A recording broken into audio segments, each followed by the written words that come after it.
हाँ, और अगर मैं आपसे कहूं कि भारतीय युवाओं के लिए सबसे रिलेटेबल कैरेक्टर कोई हीरो नहीं, बल्कि सुगुरु गेटो है, क्योंकि गैटो की कहानी पावर्स की कहानी नहीं है। ये एक ऐसे इंसान की कहानी है जिसने दुनिया पर भरोसा किया था, जिसे लगता था कि अगर वह सही काम करेगा, तो उसका कोई मतलब होगा। जिसे लगता था कि सैक्रिफाइस की कोई कीमत होती है।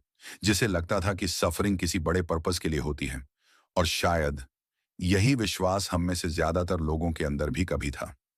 एक बिलीवर की कहानी जब हम पहली बार गेटो को देखते हैं, वह एक आइडियलिस्ट है। उसका विश्वास बहुत सरल है। जो ताकतवर हैं, उनका काम है कमजोरों की रक्षा करना। वह स्पेशल ग्रेड सॉर्सरर है। एक ऐसी ताकत जो अकेले पूरी लड़ाई बदल सकती है। लेकिन उसकी असली ताकत उसकी शक्ति नहीं थी, उसका विश्वास था। उसे लगता था कि अगर वह अपनी जान जोखिम में डाल रहा है, तो वह किसी बेहतर दुनिया के लिए कर रहा है। और यही जगह है जहां गेटो और भारतीय युवा एक जैसे लगते हैं। क्योंकि जब कोई छात्र रातों की नींद छोड़ता है, जब कोई अपनी जवानी का सबसे अच्छा हिस्सा किसी परीक्षा की तैयारी में लगा देता है, जब कोई अपने दोस्तों, रिश्तों और शांति को पीछे छोड़ देता है, तो वह सिर्फ नौकरी के लिए नहीं लड़ रहा होता, वह एक विश्वास के लिए लड़ रहा होता है। उसे लगता है एक दिन यह सब वर्थ इट होगा। पहली दरार। जब टोजी आया, गेटो को लगता था कि दुनिया के कुछ नियम हैं। अगर तुम मेहनत करो, अगर तुम मजबूत हो, अगर तुम अपना कर्तव्य निभाओ, तो तुम जीतोगे। फिर तोजी आया, एक ऐसा इंसान जो उन सभी नियमों के बाहर था जिन पर गेटो विश्वास करता था। गेटो ने लड़ाई लड़ी, अपना सब कुछ लगाया, लेकिन वह हार गया। और रीको अमनाई मर गई। उस दिन सिर्फ रीको नहीं मरी, उस दिन गेटो के विश्वास में पहली दरार पड़ी। क्योंकि पहली बार उसे एहसास हुआ, सही होना और जीतना दोनों एक ही चीज नहीं है। और शायद यही पहली दरार भारतीय युवाओं के जीवन में भी आती है।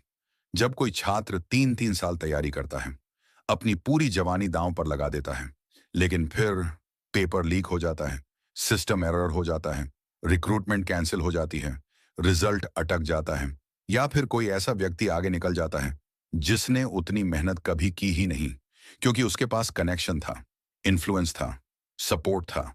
उस दिन छात्र सिर्फ एक परीक्षा नहीं हारता, उस दिन उसके विश्वास में पहली दरार पड़ती है। और पहली बार वह सोचता है, अगर मेहनत इतनी आसानी से हार सकती है, तो फिर मैं यह सब क्यों कर रहा हूं। दूसरी लेकिन पहली दरार किसी को नहीं तोड़ती, वह सिर्फ सवाल पैदा करती है। गेटों को तोड़ने वाली दूसरी घटना थी हैबरा की मौत। हैबरा कोई महान योद्धा नहीं था, वह उम्मीद था। वह इंसान था जो अभी भी अच्छाई पर विश्वास करता था। और फिर वह भी मर गया। बस एक और सॉर्सरर, बस एक और नाम, बस एक और लाश। और यहीं गेटो ने वह सवाल पूछा जिसने उसकी पूरी सोच बदल दी। क्या यह सब सिर्फ सॉर्सरर्स की लाशों का ढेर बनने वाला है? यह वही सवाल है जो बहुत से युवा कुछ वर्षों बाद खुद से पूछते हैं। शुरुआत में सवाल होता है, क्या मैं सफल हो पाऊंगा? लेकिन कुछ समय बाद सवाल बदल जाता है। अब सवाल होता है, क्या यह सब कहीं पहुंच भी रहा है? मेरे खोए हुए साल, मेरी खराब होती सेहत, मेरे टूटते रिश्ते, मेरी मानसिक शांति, मेरे अधूरे सपने, क्या यह सब किसी भविष्य का निर्माण कर रहा है, या सिर्फ एक और खोई हुई जिंदगी बना रहा है? लेकिन गेटो को पूरी तरह तोड़ने वाली चीज अभी बाकी थी। रिको की मौत के बाद उसने उन लोगों को देखा जिनकी रक्षा सॉर्सरर्स करते थे, जिनके लिए वे अपनी जान जोखिम में डालते थे। और वे लोग खुश थे, वे जश्न मना रहे थे। उस दिन गेटो के अंदर एक और सवाल पैदा हुआ, और यह सवाल पहले दोनों सवालों से ज्यादा खतरनाक था। क्या ये लोग मेरे सैक्रिफाइस के लायक भी हैं?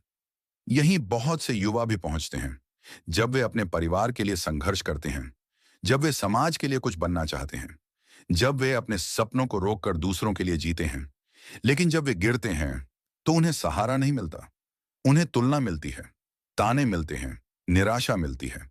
कई बार वही लोग जिनके लिए उन्होंने सब कुछ किया था, उनकी असफलता पर सबसे पहले टिप्पणी करते हैं।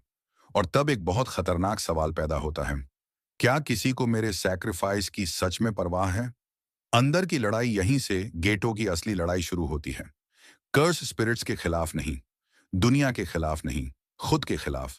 एक हिस्सा अभी भी विश्वास करना चाहता है, दूसरा हिस्सा सब छोड़ देना चाहता है। एक हिस्सा कहता है, लड़ाई जारी रखो, दूसरा कहता है, इसका कोई मतलब नहीं है। और यही लड़ाई आज लाखों युवा लड़ रहे हैं। बाहर से सब सामान्य दिखता है, लेकिन अंदर उनका पूरा विश्वास टूट रहा होता है। में नहीं मरती, वह धीरे धीरे खत्म होती है। हर अन्याय के साथ, हर असफलता के साथ, हर धोखे के साथ, हर उस दिन के साथ जब मेहनत और परिणाम का रिश्ता दिखाई नहीं देता। और फिर एक दिन इंसान कोशिश करना नहीं छोड़ता, वह विश्वास करना छोड़ देता है। और यही सबसे खतरनाक पल होता है। सबसे खतरनाक इंसान कौन है? लोग सोचते हैं कि सबसे खतरनाक इंसान गुस्से वाला होता है। नहीं, सबसे खतरनाक इंसान वह होता है जिसने उम्मीद खो दी हो, क्योंकि उसकी क्षमता अभी भी होती है, उसकी बुद्धि अभी भी होती है, उसकी ताकत अभी भी होती है। बस उसका विश्वास मर चुका होता है। गेटो अभी भी स्पेशल ग्रेड था, वन मैन आर्मी था, लेकिन अब वह उसी दुनिया के खिलाफ खड़ा था जिसे बचाने के लिए उसने अपनी पूरी जिंदगी दी थी। और असल जिंदगी में भी ऐसा ही होता है। जब प्रतिभाशाली लोग विश्वास खो देते हैं, तो समाज सिर्फ एक व्यक्ति नहीं खोता, वह एक भविष्य खो देता है। एक नेता खो देता है, एक वैज्ञानिक खो देता है, एक कलाकार खो देता है, एक बदलाव लाने वाला इंसान खो देता है। अंत ही गेटो की कहानी सबसे दुखद हो जाती है, क्योंकि उसके सवाल गलत नहीं थे। उसने अन्याय देखा, उसने पाखंड देखा, उसने अच्छे लोगों को मरते देखा, उसने उन लोगों की उदासीनता देखी जिनके लिए सॉर्सरर्स अपनी जान दांव पर लगाते थे। और सच कहें तो बहुत से युवा भी यही देखते हैं। वर्षों की मेहनत के बाद करप्शन, टैलेंट के बाद नेपोटिज्म, सैक्रिफाइस के बाद इंडिफरेंस, और फिर धीरे धीरे एक गुस्सा पैदा होता है। एक ऐसा गुस्सा जो सिर्फ सिस्टम से नहीं, पूरी दुनिया से होने लगता है। लेकिन गेटो की सबसे बड़ी गलती यह थी कि उसने एक सही सवाल का गलत जवाब ढूंढ लिया। उसने समस्या को समझने की जगह लोगों को ही समस्या मान लिया। उसने तय कर लिया कि नॉन सॉर्सरर्स को खत्म करना ही समाधान है, और वहीं वह हार गया। क्योंकि जब दर्द नफरत में बदल जाता है, तब इंसान अन्याय के खिलाफ नहीं लड़ता, वह इंसानों के खिलाफ लड़ने लगता है। आखिरकार वही गेटो, जो कभी लोगों की रक्षा करना चाहता था, जुजुत्सु हाई के खिलाफ खड़ा हो गया, अपने दोस्तों के खिलाफ, अपनी पुरानी मान्यताओं के खिलाफ। और उसकी कहानी एक ऐसी लड़ाई में खत्म हुई जिसे वह जीत नहीं सकता था। असल दुनिया में भी कुछ ऐसा ही होता है। जब प्रतिभाशाली युवा बार बार टूटते हैं, तो कुछ हार मान लेते हैं, कुछ कड़वे हो जाते हैं, कुछ हर चीज से नफरत करने लगते हैं, और कुछ अपनी पूरी क्षमता सिर्फ गुस्से में खर्च कर देते हैं। समस्या यह नहीं है कि वे गलत सवाल पूछते हैं। समस्या तब शुरू होती है जब वे गलत दुश्मन चुन लेते हैं। और शायद गेटो की कहानी हमें यही दिखाती है कि एक प्रतिभाशाली युवा का पतन सिर्फ उसकी व्यक्तिगत त्रासदी नहीं होता, वह उस समाज की भी त्रासदी होती है जिसने उसे इतना निराश कर दिया कि वह समाधान ढूंढते ढूंढते खुद समस्या बन गया।